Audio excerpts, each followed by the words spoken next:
पूछना चाहती हूँ गौतम, अब आप कोच हैं, विल यू एंश्योर कि विराट कोहली और रोहित शर्मा को आपके सामने अच्छी तरीके से फेयरवेल मिले? देखिए, पहली बात तो ये कि कोई भी स्पोर्ट्समैन, चाहे वो क्रिकेटर हो चाहे वो कोई भी स्पोर्ट्समैन है, वो फेयरवेल के लिए क्रिकेट या कोई भी स्पोर्ट नहीं खेलता। हमारे को फेयरवेल से ज़्यादा उनका क्या कंट्रीब्यूशन है टीम के लिए और देश के लिए, और कितने मैचेस उन्होंने जिताए हैं, किस तरीके से उन्होंने परफॉर्म करा है, वो याद रखना चाहिए। फेयरवेल मिले ना मिले, दैट इज नॉट इंपॉर्टेंट। आज अगर किसी खिलाड़ी को फेयरवेल नहीं भी मिलता लेकिन उनका कंट्रीब्यूशन इस देश के लिए बहुत बड़ा है, वो इटसेल्फ इतना बड़ा फेयरवेल है, इतना प्यार इस देश से मिला है, उससे बड़ा फेयरवेल क्या हो सकता है? तो आप बताइए, अगर जितना प्यार क्रिकेटर्स को मिलता है उससे बड़ा फेयरवेल कुछ हो सकता है? उससे बड़ी ट्रॉफी कुछ हो सकती है किसी के लिए भी? आखिरी मैच खेलना ना खेलना, दैट इज इररिस्पेक्टिव।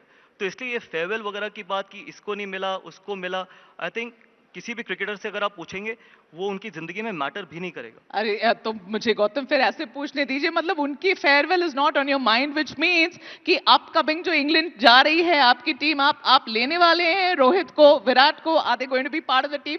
मैं सवाल आपसे घुमा के पूछ रही हूँ, आप मुझे फेयरवेल पे ले जा रहे हो, आप बताओ इनकी फेयरवेल होने वाली है या नहीं? नहीं, पहली बात तो है कि कोच का काम सिलेक्शन नहीं है, इनफैक्ट सिलेक्टर्स का काम है सिलेक्ट करना। ये आपने अच्छा सवाल पूछा है कि यहाँ पर जनता को पता होना चाहिए कि सिलेक्टर सिलेक्ट करते हैं और कोच सिर्फ उस स्क्वाड में से 11 खिलाड़ियों को सिलेक्ट करता है मैच खेलने के लिए।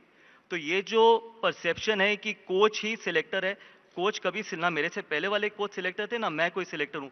5 सिलेक्टर सिलेक्ट करते हैं, वो जब यहाँ पर आएंगे अगर आप उनको बुलाते तो ये सवाल का जवाब वो आपको बेहतर दे पाते। तो मुझे ठीक है, आप कोच हैं गौतम, मुझे ये बताइए कि ये जो ब्लूप्रिंट है इंडियन क्रिकेट टीम की going forward from here, you are going to be the coach for the next 2 years, do you see Virat and Rohit a part of your team? I can ask you that.